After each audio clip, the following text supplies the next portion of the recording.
Hi అండి, welcome back to the channel. So మనం 8th class జియోగ్రఫీలో 4th chapter agriculture గురించి చూద్దామండి. ఇప్పుడు ఈ వీడియోలో మనం ఆల్రెడీ ఫస్ట్ 3 ఈ 3 చాప్టర్స్ కంప్లీట్ చేసేసాను. So this is about 4th chapter which is agriculture. Agriculture అంటే ఏంటంటే వ్యవసాయం. సో వ్యవసాయం గురించి తెలుసుకుందాం. Economic activities are of 3 types: primary, secondary and tertiary activities. Activities అంటే మనం చేసే పనులు అనమాట. సో మనం ఎకనామికల్గా మనం చేసే పనులు ఏంటి అంటే ప్రైమరీ అంటే ప్రాథమిక, ద్వితీయ, తృతీయ యాక్టివిటీస్ అని అంటారు. సో అవి ఏంటి అంటే చూద్దాం. ఫస్ట్ ప్రైమరీ యాక్టివిటీస్ అంటే ఏంటియో చూద్దాం. So are those which are concern with extraction, production of natural resources, for example agriculture and fishing. Primary activities అంటే ఏంటంటే ప్రప్రథమ యాక్టివిటీస్. ప్రప్రథమ పనులు మనం చేసేటి దేంతో స్టార్ట్ అవుతాయండి? సో నార్మల్గా న్యాచురల్ రిసోర్సెస్, ఇవి మనం ఏదైతే మనము మనిషితో చేసినటువంటి వాటిని యూజ్ చేయకుండా ఏమంటారు, కొన్ని సహజంగా వాటితో యూజ్ చేసినవి ఆ యాక్టివిటీస్ వచ్చేసి మనం ప్రైమరీ యాక్టివిటీస్ అంటారు. So based on these activities only secondary activities and tertiary activities are done అనమాట. సో మనం ప్రైమరీ యాక్టివిటీస్ అంటే ఏంటి? ఎగ్జాంపుల్ అగ్రికల్చర్ ఉంది. ఇప్పుడు మన అగ్రికల్చర్ తోటి వ్యవసాయం చేసి మనము గోధుమలు పండిస్తాం, బియ్యం పండిస్తాం. సో మనం బియ్యం తోటి మన అన్నం వండుకుంటే అది వచ్చేసి సెకండరీ ప్రోడక్ట్ అవుతుంది, అది సెకండరీ యాక్టివిటీ కింద వస్తుంది. సో ఫస్ట్ మనము అగ్రికల్చర్ ప్లస్ ఈ రైస్ కానీ వీట్ కానీ ఇవన్నీ వచ్చేసి మనకు ప్రైమరీ యాక్టివిటీస్ కింద వస్తాయి అన్నమాట.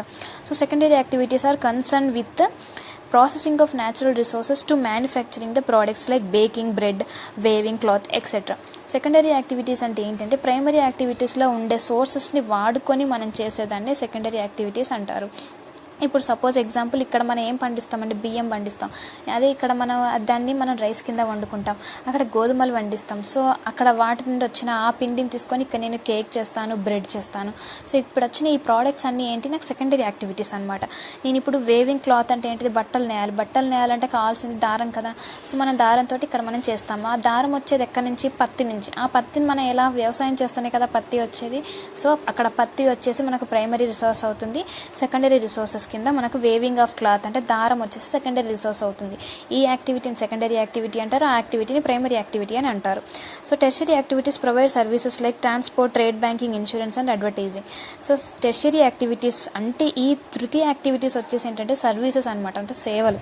ఏంటి సేవలు? ఇప్పుడు సపోజ్ ఇక్కడ మనం ఇవన్నీ చేస్తాము, వీటిని మనం జనాలకు తీసుకెళ్ళి అమ్మాలని అంటే మనకి ఏదో ఒక ట్రాన్స్పోర్ట్ కావాలి. నువ్వు ఇవన్నీ చేసేటి ఎక్కడ నార్మల్గా అన్ని పల్లెటూళ్ళలోనే చేస్తారు. ఈ వ్యవసాయం కానీ, ఈ నేతలు నేయడం కానీ ఇవన్నీ మనం విలేజెస్లోనే చేస్తాము. ఈ విలేజెస్ని మనం సిటీస్కి తీసుకెళ్ళాలి, అక్కడ అమ్మాలి అని అంటే మనకు ట్రేడింగ్ అనేది అవసరం కదా. సో ట్రేడింగ్ అంటే ఏంటి? వాణిజ్యం అంటే అమ్మడం అన్నట్టు, అమ్మకాలు. సో అమ్మకాలు కావాలంటే మనకు ట్రాన్స్పోర్ట్ అనేది పక్కా అవసరం. సో ట్రాన్స్పోర్ట్ అలాంటి ఆ సేవలనే కమ్యూనికేషన్ కావాలి, ట్రాన్స్పోర్ట్ కావాలి, అవన్నీ వచ్చేసి ఇవన్నీ సేవలు అనమాట. సో ఈ సేవలు ఇవన్నీ వచ్చేసి టెర్షరీ యాక్టివిటీస్ కింద వస్తాయి. Agriculture is a primary activity which include growing crops, fruits, vegetables, flowers and rearing of life stock. వ్యవసాయం అనేది ప్రథమ యాక్టివిటీ. అందులో ఏమేమి ఇంక్లూడ్ అయ్యి ఉంటాయంటే గ్రోయింగ్ క్రాప్స్ అంటే పంటలు పండించడం, పండ్లనే కాకుండా కూరగాయలను, పువ్వులని and rearing of life stock అంటే పశుగ్రాసం అంటే పశువులన్నీ ఉండేది లైఫ్ స్టాక్ అని అంటారు. రేరింగ్ అంటే పెంపకం అని అంటారు తెలుగులో. సో పశువులను పెంచడం, ఇవన్నీ వచ్చేసి అగ్రికల్చర్ కిందకి వస్తాయి. 50% persons in the world are engaged in agriculture. ఇది అందరికీ తెలుసు. 50% కాదండి, నార్మల్గా అయితే 3/4 మనకున్న టోటల్ జనాల్లో 3/4 మెంబర్స్ మనం వ్యవసాయం మీదనే ఆధారపడి ఉన్నారు. So 2/3 of India's population still dependent on agriculture. 2/3 అన్న 3/4 అన్న ఆల్మోస్ట్ ఈక్వలే కదండి. సో మూడు భూభాగాలుగా చేసుకుంటే 2 భాగాలు ఇండియా పాపులేషన్ వచ్చేసి అగ్రికల్చర్ మీదనే డిపెండ్ అయి ఉన్నారు. సో నెక్స్ట్ వచ్చేసి favourable topography of soil and climate are vital for agriculture activity. మనం వ్యవసాయం చేయాలంటే మనకు కావాల్సిన ఏంటంటే టోపోగ్రఫీ ఆఫ్ సాయిల్ అనమాట. మనకు నేల యొక్క తీరు తెలుసుండాలి, అది మనకు ఫర్టైల్ అంటే సారవంతమైన భూభాగమా కాదా అనేది తెలుసుండాలి. అండ్ క్లైమేట్ కూడా, దాని యొక్క శీతోష్ణ స్థితి ఎలా ఉందో తెలుసుకోవాలి ఆ ఏరియా యొక్క. సో ఇవి 2 వచ్చేసి మేజర్గా ఇవి ఫేవరబుల్ కండిషన్స్ అనమాట దేనికి మనం అగ్రికల్చర్ చేసుకోవడానికి. The land on which the crops are grown is called arable land. చాలా మందికి మీనింగ్స్ తెలియదండి. సో అరబుల్ ల్యాండ్ అంటే వ్యవసాయ భూమి. ఏ భూమి అయితే మనకు వ్యవసాయానికి సూటబుల్గా ఉంటుందో దాన్ని అరబుల్ ల్యాండ్ అని అంటాము. So the land on which crops are grown, ఏ భూభాగంలోనైతే మనకు పంటలు పండుతాయో ఆ భూభాగాన్ని సారవంతమైన భూమి అని అంటారు. దాన్నే మనం వ్యవసాయ భూమి, సాగు భూమి అని కూడా అంటారు. సో నెక్స్ట్ ఫార్మ్ సిస్టమ్ అంటే వ్యవసాయ వ్యవస్థ. సో ఎలా ఉందో చూద్దాం. Agriculture or farming is a system which needs fertilisers, machinery and labour are important inputs. So ఏ పని చేసినా కూడా మనకి ఇన్పుట్ ఏంటిది, అవుట్పుట్ ఏంటి, ప్రాసెస్, ఈ మూడి అనేది పక్కా ఉంటుంది ఏ యాక్టివిటీ తీసుకున్నా. సో ఇక్కడ మనం వ్యవసాయ వ్యవస్థ గురించి మాట్లాడుకుంటున్నాం. అంటే ఫార్మ్ సిస్టమ్ అన్నా అంటే అగ్రికల్చర్ అన్నా ఫార్మింగ్ అన్నా ఒకటేనండి. అదంతా వ్యవసాయము, సాగు చేయడం అనే వస్తుంది మీనింగ్. అదొక సిస్టమ్. ఏం సిస్టము, ఏదైతే దేనికైతే మనకు ఫర్టిలైజర్స్ కావాలో, అంటే మనకు తెలుసు కదండి ఎరువులు అంటాం కదా, సో ఎరువులు అవసరం పడతాయి, మెషినరీ అనేది పక్కా అవసరం పడుతుంది కదండి, దేనికైనా వ్యవసాయ ఎనిముట్లు పనిముట్లు అంటారు కదా, సో అవన్నీ అవసరం వస్తాయి. నెక్స్ట్ లేబర్, మనకు చేయడానికి మనుషులు కూడా ఉండాలి. సో ఇవన్నీ ఇంపార్టెంట్ ఇన్పుట్స్ ఫర్ అగ్రికల్చర్ అనమాట. So ploughing, sowing, irrigation, weeding and harvesting are some types of operations. మనం వ్యవసాయం చేయాలంటే ఉత్తనే కాదు కదండి, కోతలు కోయాలి, పంటలు, ఎరువులు నాటాలి, ఇవన్నీ చేయాలి కదా. సో సోయింగ్ నాటాలి, ఇరిగేషన్ అంటే ఏంటి, సాగుదల, సో వీడింగ్ అంటే ఏంటి, తీయడము, అండ్ హార్వెస్టింగ్ అంటే పెంచడం, ప్లఫింగ్ అంటే దున్నడం. సో ఇవన్నీ మన ఆపరేషన్స్ అనేవి మనకు వ్యవసాయంలో ఉంటాయి. The outputs from the system include crops, dairy, wool and poultry products. మరి దీనికి వచ్చే అవుట్పుట్ ఇది వచ్చేసి ఇన్పుట్, మిషనరీ కానీ, ఫెర్టిలైజర్ కానీ, లేబర్, ఇవన్నీ ఇన్పుట్, ఇదంతా process.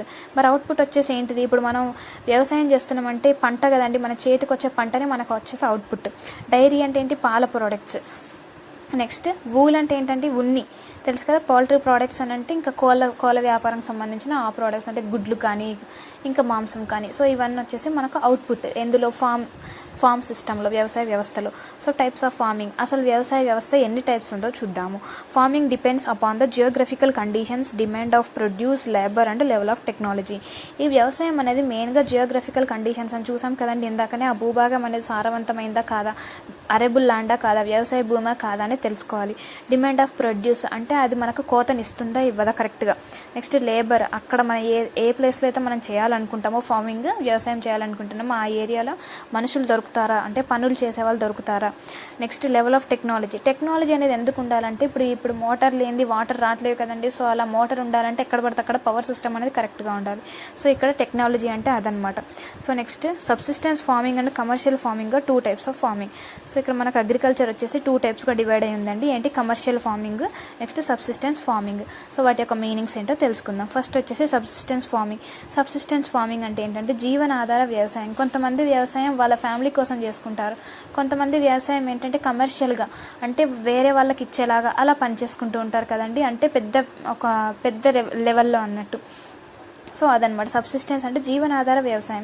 Is practices to meet the needs of farmers family. నా ఒక్క ఫ్యామిలీకి వస్తే చాలు అని అనుకునే వాళ్ళు ఉంటారు కదా, సో అది సబ్సిస్టెన్స్ ఫార్మింగ్ అనమాట. ఒక చిన్న ఏరియా తీసుకొని అక్కడే నేను సాగు చేసుకొని ఉంటా అని అంటే అది జీవనాధారం అవుతుంది వాళ్ళకి. లేదు పెద్ద ల్యాండ్ తీసుకొని ఒక 1000 మందిని పెట్టేసి వాళ్ళతో పనులు చేయించుకుంటా అంటే అది సబ్సిస్టెన్స్ ఫార్మింగ్ కిందికి రాదు. సో అది వచ్చేసి ఇప్పుడు ఏంటి సబ్సిస్టెన్స్ ఫార్మింగ్ గురించి మనం ఫస్ట్ టైప్ వచ్చేసి సబ్సిస్టెన్స్ ఫార్మింగ్, కమర్షియల్ ఫార్మింగ్ కదా. సో సబ్సిస్టెన్స్ ఫార్మింగ్లోనే 2 టైప్స్ ఉన్నాయి. ఒకటి వచ్చేసి ఇంటెన్సివ్ సబ్సిస్టెన్స్ అగ్రికల్చర్ అంటే ఏంటంటే the farmer cultivates a small part of land using simple tools and more labour. Rice is the main crop, other crops include wheat, maize, pulses and oil seeds. So ఈ subsistence ఫార్మింగ్లో ఏంటంటే intensive అంటే కొంచెం ఎక్కువ జీవనాధార వ్యవసాయం ఉంటుందన్నమాట, కొంచెం శక్తివంతమైన జీవనాధార వ్యవసాయం. ఏంటిదంట వాళ్ళు కల్టివేట్ అంటే పండించడం. ఏం పండిస్తారంట, ఒక ప్లాట్, ఒక చిన్న ల్యాండ్ తీసుకొని కొన్ని చిన్న టూల్స్, చిన్న పరికరాలు యూజ్ చేసుకొని కొంచెం లేబర్ ఫోర్స్ అంటే కొంచెం ఎక్కువ మంది పని మనుషులను పెట్టుకొని చేసేదాన్ని ఇంటెన్సివ్ సబ్సిస్టెన్స్ అగ్రికల్చర్ అని అంటారు. సో రైస్, అక్కడ ఏంటిది బియ్యం వచ్చేసి ప్రధాన పంటగా ఉంది. సో మిగతా పంటలు ఏంటి అంటే గోధుమలు, జొన్నలు, పల్సెస్ అంటే పప్పులు, ఆయిల్ సీడ్స్ నూనె గింజలు. సో ఇక్కడ ఈ పంటలు ఈ సబ్సిస్టెన్స్ అగ్రికల్చర్లో సో ఇవి వచ్చేసి మెయిన్ పంటలు అనమాట. సో నెక్స్ట్ వచ్చేసి ప్రిమిటివ్ సబ్సిస్టెన్స్ ఫార్మింగ్ అంటే ఆదిమ జీవనాధార వ్యవసాయం. సో అదేంటిదో చూద్దాం. It includes shifting cultivation and nomadic Hardinge. ఆ ఫార్మింగ్లో, ఆ వ్యవసాయంలో 2 టైప్స్ ఉన్నాయి. ఏంటి, షిఫ్టింగ్ కల్టివేషన్ ఒకటి ఉంది, నొమాడిక్ హార్డింగ్ అనేది ఒకటి ఉంది. సో షిఫ్టింగ్ కల్టివేషన్ అంటే ఏంటంటే సాగును మార్చడం. పోడు వ్యవసాయం అనే వర్డ్ వినుంటారు కదా. అంటే ఏంటి, ఇప్పుడు ఇక్కడ వ్యవసాయం చేస్తారు, ఆ యొక్క నేల యొక్క సారవంతం అనేది తగ్గిపోయింది అనుకోండి, ఫర్టిలిటీ తగ్గిపోయిందంటే నెక్స్ట్ ఆ పంటను వదిలేస్తారు, ఆ భూమిని వదిలేస్తారు, వేరే దగ్గరికి వెళ్ళడం. సో దాన్ని షిఫ్టింగ్ కల్టివేషన్ అంటారు. After cultivation the soil is abundant and the cultivator moves to a new plot. Shifting cultivation is called slash and burn agriculture. So అంతేనండి, అక్కడ ఆ ప్లేస్ కనుక యూజ్ కాలేదనుకో వాళ్ళకి మళ్ళీ వేరే ప్లేస్కి వెళ్ళి మళ్ళీ అక్కడ వ్యవసాయం చేస్తారు. సో అలా వాళ్ళు పంటకు భూమి అనేది మారుస్తూ ఉంటారనమాట. సో దాన్నే షిఫ్టింగ్ కల్టివేషన్ అంటారు. ఇంకొకటి ఏంటిది నొమాడిక్ హడ్డింగ్ అని ఉంది కదా. సో నొమాడిక్ హడ్డింగ్ అంటే సంచార పశువుల పెంపకం అనమాట. సో మనం పశువులను పెంచుతాం కదా. సో కొన్ని పశువులని ఇప్పుడు ఏంటిది herdsmen move place to place with their animals for fodder and water along defined routes. Sheep, yak, goats are herding animals. So ఆ సంచార ఎనిమల్స్ అంటే ఏంటి, ఇప్పుడు నార్మల్గా పల్లెటూళ్ళలో చూస్తుంటారు, అతను ఒక మనిషి ఏంటిది నెత్తి వెనకాల ఒక కర్రలాగా పెట్టేసుకొని వాళ్ళకి కావాల్సిన ఫుడ్ అంతా తీసుకొని పొద్దున్న అన్ని గొర్రెలను, మేకలను, బర్రెలను అన్ని తోలుకొని పోయి మళ్ళీ సాయంత్రం అక్కడ ఉన్న తర్వాత తిని పడుకొని మళ్ళీ సాయంత్రం పశువులను తీసుకొని వస్తారు చూడండి. నార్మల్గా విలేజెస్లో ఉన్న వాళ్ళకైతే తెలుస్తూ ఉంటుంది. సో దాన్ని సంచార పశువుల పెంపకం అంటారు. సో వాటి నుండి వాళ్ళు ఏం చేస్తారు, ఒక్కొక్క పశువుని అట్లా పెంచి వాటిని అవి పెద్ద అయిన తర్వాత అమ్మేస్తారనమాట. సో దాన్ని సంచార పశువుల పెంపకం అని అంటారు. సో అక్కడ ఆ మనిషిని హర్డ్స్మెన్ అని అంటారు. So next commercial farming. మనం అనుకున్నాం కదండి, ఫార్మింగ్లో మనకు ఫస్ట్ వచ్చేసి కమర్షియల్ ఫార్మింగ్, సబ్సిస్టెన్స్ ఫార్మింగ్ అన్నాం కదా. సో సబ్సిస్టెన్స్ ఫార్మింగ్ గురించి నేర్చేసుకున్నాం కదా. నెక్స్ట్ వచ్చేసి కమర్షియల్ ఫార్మింగ్ అంటే వాణిజ్యకరమైన వ్యవసాయం అనమాట. వాణిజ్య వ్యవసాయం అంటే ఏంటి, crops are grown and animals are reared, grown and animals are reared for a sale in the market. ఇక్కడ మనం పండించే పంటలు కానివ్వండి, రేర్డ్, గ్రోన్ అంటే పశువులను మనం పెంచాం కదా ఇక్కడ. సో ఇవన్నిటిని వాళ్ళు ఏం చేస్తారు, reared for sale in the మార్కెట్లో అమ్మేయడానికి పెంచుతారనమాట. So that is called commercial farming. Next commercial grain farming. ఇక్కడ ఏంటి, గ్రెయిన్ అంటే ఏంటంటే గింజలు అని అర్థం. సో ఏంటి చూడ, in this crops wheat and maize grown for commercial purposes. ఇప్పుడు ఏంటిది, గోధుమలు కానివ్వండి, జొన్నలు కానివ్వండి, ఇవి వచ్చేసి ఏం చేస్తారు, కమర్షియల్గా చేసేసి పెద్దగా అంటే ఎక్కువ పంట పండించేసి అమ్మేస్తారనమాట. సో ఏంటి అవి ఎక్కడ, సో ఈ కమర్షియల్ గ్రెయిన్ ఫార్మింగ్ వచ్చేసి మనకు నార్త్ అమెరికాలో, యూరోప్లో, ఏసియాలో, సో ఈ ఖండాల్లో అయితే కమర్షియల్ గ్రెయిన్ ఫార్మింగ్ అనేసి చేస్తూ ఉంటారు. సో నెక్స్ట్ వచ్చేసి మిక్స్డ్ ఫార్మింగ్ అండి. మిక్స్డ్ ఫార్మింగ్ అంటే మిశ్రమ వ్యవసాయం. So the land is used for growing food and fodder crops and rearing life stock. So ఇక్కడ వచ్చేసి ఈ మిశ్రమ వ్యవసాయంలో ఏం చేస్తారంటే వాళ్ళు ఏదైతే ల్యాండ్ యూజ్ చేస్తారో ఆ ల్యాండ్ వచ్చేసి ఫుడ్కి సంబంధించిన పంటలు పండించడమే కాకుండా ఫోడర్ క్రాప్స్, సో అవే కాకుండా రేరింగ్ లైఫ్ స్టాక్, అవి ఏంటిది పంటలు పండించడమే కాకుండా నార్మల్గా వాణిజ్య పంటలు పండించడమే కాకుండా లైఫ్ స్టాక్ పశువుల్ని పెంచడానికి కోసం కూడా ఆ ల్యాండ్ని అయితే వాడతారు. దాన్నే మిక్స్డ్ ఫార్మింగ్ అని అంటారు. సో నెక్స్ట్ వచ్చేసి ప్లాంటేషన్ అండి. ప్లాంటేషన్ అంటే తోటల పెంపకం. సో దీస్ ఆర్ ఆఫ్ ఏంటి కమర్షియల్ ఫార్మింగ్ అనమాట. Where single crop of tea, coffee, sugar cane, cashew, rubber, banana, cotton are grown. So ఇక్కడ ఏంటంటే ఇక్కడ కమర్షియల్ ఫార్మింగ్, ఈ తోటల పెంపకంలో ఏంటి సింగిల్ క్రాప్ అనమాట. ఒకసారి ఒకే పంట వాడతారు. ఏంటి టీ కానీ, కాఫీ కానీ, షుగర్ కేన్ కానీ, అంటే ఏంటిది టీకి సంబంధించిన, కాఫీకి సంబంధించిన, షుగర్ కేన్ అంటే చెరుకు కానీ, క్యాష్యూ అంటే తెలుసు కానీ జీడిపప్పు కానీ, రబ్బర్ కానివ్వండి, బనానా అరటి పండ్లు కానివ్వండి, పత్తి కానివ్వండి, ఇవన్నీ ఎట్ ఏ టైం ఒక్కొక్కటే పెంచుతారనమాట. దాన్నే తోటల పెంపకం అని అంటారు. సో మేజర్ క్రాప్స్, నార్మల్గా మన ఈ వ్యవసాయం చేసే వాళ్ళలో మేజర్ క్రాప్స్ ఏమేమి ఉంటాయండి, బియ్యము, గోధుమలు, మిల్లెట్స్ అంటే తృణధాన్యాలు, మైజ్ జొన్నలు, కాటన్, పత్తి, జూట్ అంటే జనపనార అండి. మనము బియ్యం బస్తాలు కుడతారు కదా, అది జనపనార నుంచి చేసింది అనమాట, అది జూట్, కాఫీ, టీ. సో ఇవి వచ్చేసి మేజర్ క్రాప్స్. అగ్రికల్చర్ డెవలప్మెంట్, మనకు అగ్రికల్చర్ డెవలప్మెంట్ అంటే ఏంటంటే refers to the efforts made to increase from farm production in order to meet the growing demand of increasing population. Agriculture development అంటే ఏంటంటే ఇప్పుడు మనకు ప్రజలు అనేటువంటి వాళ్ళు పెరుగుతూనే ఉన్నారు, జనాభా పెరుగుతూనే ఉంది. జనాభా పెరుగుతున్నప్పుడు ఆ జనాభాకు వాళ్ళకి తగ్గట్టుగా వాళ్ళకి ఎంతైతే క్వాంటిటీ అవసరం వస్తుందో అంత క్వాంటిటీ మనకు రైతులు కూడా పండించాలన్నమాట. రైతులు అంత పండించాలనంటే అగ్రికల్చర్ ల్యాండ్ అనేది రైతులకు ఉండాలి. సో దాన్ని అలా ల్యాండ్ని డెవలప్ చేసుకుంటూ అది అగ్రికల్చర్గా వాడుకుంటూ పంటలు అనేది ఎక్కువ పండించాలి. సో దాన్ని అగ్రికల్చర్ డెవలప్మెంట్ అని అంటారు, వ్యవసాయ అభివృద్ధి. సో ఫార్మ్ ఇన్ ఇండియా, నార్మల్గా ఇండియాలో ఒక ఫార్మ్ చూద్దాము. ఏ typical Indian Munna Lal has a farm land of about 1.5 hectares. నార్మల్గా చెప్తున్నాడండి, ఒక సగటు మనిషికి అక్కడ ఎలా ఎంత ఉంది అనేసి. సో మున్నా లాల్ అనే ఒక వ్యక్తికి వచ్చేసి అతని యొక్క సాగు భూమి 1.5 hectares అయితే ఉందంట అతనికి. So he purchases high yielding variety of seeds from market every alternate year. So అతను ఏంటి అంత హెక్టార్ ఉంది కదా, సో అతను ఏంటిది దాన్ని ఒక సాగులాగా చేసుకుంటాడనమాట. ఎవ్రీ ఆల్టర్నేట్ ఇయర్ ఆయనకు కావాల్సిన హై ఈల్డింగ్ వాల్యూ, HYV అని అంటారండి, హై ఈల్డింగ్ వెరైటీస్ అనమాట. సో అవి ఎక్కువ పంటనిస్తాయి అనమాట. సో దానికి సంబంధించిన గింజలు తెచ్చుకొని ఆయన అవన్నీ పర్చేస్ చేసి ఆయనకున్న సాగు భూమిలో పంటలు పండించుకుంటాడు. అది మనకి ఇండియాలో ఇంత ఉందంట. సో ఫామ్ ఇన్ యూఎస్లో ఒక నార్మల్గా ఒక మన యూఎస్ పక్క కంట్రీకి వెళ్తే అక్కడ ఫామ్ ఎలా ఉందంటే the average size of farm in USA, ఒక యావరేజ్ సైజ్ ఎంత ఉంది అనేసి అంటే 250 హెక్టార్స్. మన దగ్గర 1.5 హెక్టార్స్ ఉంటే మనకు పక్క దేశంలో 250 హెక్టార్ల భూమి అవుతుందంటే the farmers grow corn, soybean, wheat, cotton and sugar cane. అక్కడ వాళ్ళు పండించే పంటలు ఏంటి, గోధుమలు కానీ, పత్తి కానీ, చెరకు కానీ, సోయాబీన్ కానీ, మొక్కజొన్నలు. సో ఇవైతే వాళ్ళు పండిస్తారంట. నెక్స్ట్ క్వశ్చన్ అండ్ ఆన్సర్స్ చూసేద్దామండి. So what is agriculture? Agriculture is a primary activity which includes growing of crops, fruits, vegetables, flowers and rearing of livestock. So next name the factors influencing agriculture. So వ్యవసాయం దేని మీద ఆధారపడి ఉందండి? Favourable topographic, soil and climate. What is shifting cultivation and disadvantages? Slash and burn cultivation is a type of farming activity which involves clearing a plot land by felling trees, burning the felling trees, mixing the ashes with soil, and the growing crops like maize, yam, potatoes, cassava are the cleared land after the soil losses its fertility. The land is abundant and the cultivator moves through a next plot. అంతే కదండి, అన్ని చేస్తాడు, చెట్లను కొట్టేస్తాడు, వాటిని నరికేస్తాడు, వాటిని call చేస్తాడు, మళ్ళీ దాన్ని ఆ భూమిలోనే కలిపేస్తాడు, పంట పండించేసుకుంటాడు. పంట పండించుకున్న తర్వాత దాని యొక్క సారవంతం అనేది తగ్గిపోయిందంటే మళ్ళీ దాన్ని అక్కడ వదిలేస్తాడు, మళ్ళీ వెళ్ళిపోతాడు. సో దాన్ని స్లాష్ అండ్ బర్న్ కల్టివేషన్ అని అంటారు, అంటే షిఫ్టింగ్ కల్టివేషన్ యొక్క మరో పేరు. సో నెక్స్ట్ వచ్చేసి అది దానివల్ల డిసడ్వాంటేజెస్ ఏంటంటే డిఫారెస్టేషన్ కదండి. స్లాష్ అండ్ బర్న్ అంటే చెట్లను నరికేయడం, that is called deforestation. Land uses it's fertility after some time.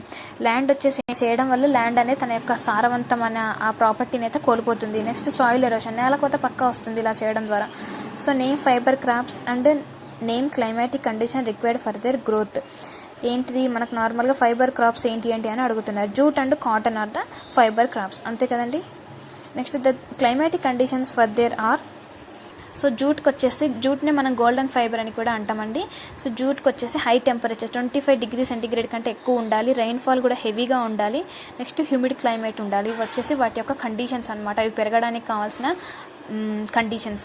Next cotton, పత్తి పండడానికి ఇక్కడ కూడా హై టెంపరేచరే కావాలి, ఎంత 30 to 40 డిగ్రీ సెంటీగ్రేడ్ హీట్ అనేది కావాలి, ప్లస్ రెయిన్ఫాల్ అనేది తక్కువ ఉండాలి, ఎందుకంటే పత్తి కదండి, పత్తికి రెయిన్ఫాల్ ఎక్కువ ఉంటే కష్టం కదా. So most importantly 210 frost free days bright sunshine. అంటే ఏంటిదంటే మనకు అక్కడ వర్షపాతం అనేది ఒక 210 రోజులు ఉండకుండా నెక్స్ట్ బ్రైట్ సన్షైన్, ఎండ బాగా కొట్టాలి, అందుకే సమ్మర్ సీజన్లో మనకు పత్తి పంట పండిస్తారు. So means lot of cloud free days is essential for cotton growth. అంటే ఏంటిది, మేఘాలు అనేవి రాకుండా, అంటే ఓన్లీ ఎండాకాలమే మనకు పత్తి పండించడానికి సూటబుల్ అనమాట. సో నెక్స్ట్ హార్టికల్చర్ అంటే ఏంటిదంటే growing of fruits and vegetables. మనకు పండ్లను కూరగాయలను పండించేదాన్ని హార్టికల్చర్ అని అంటారు, దాన్నే ఉద్యానవనం అని అంటారు తెలుగులో. సో గోల్డెన్ ఫైబర్ అంటే ఏంటిదంటే మనం ఆల్రెడీ చూసాం కదా, jute. Next leading producer of coffee in world. Coffee produce చేసే పెద్దది ఏంటిదండి కంట్రీ వరల్డ్ మొత్తంలో? Brazil. So this is about chapter 4 agriculture అండి. సో కొత్తగా ఛానల్ చూస్తున్న వాళ్ళైతే సబ్స్క్రైబ్ చేసుకోవడం మర్చిపోద్దండి. సో నెక్స్ట్ రిమైనింగ్ చాప్టర్స్ని రిమైనింగ్ వీడియోస్లో చూద్దాము. Thank you so much for watching this video. See you next video. Bye bye.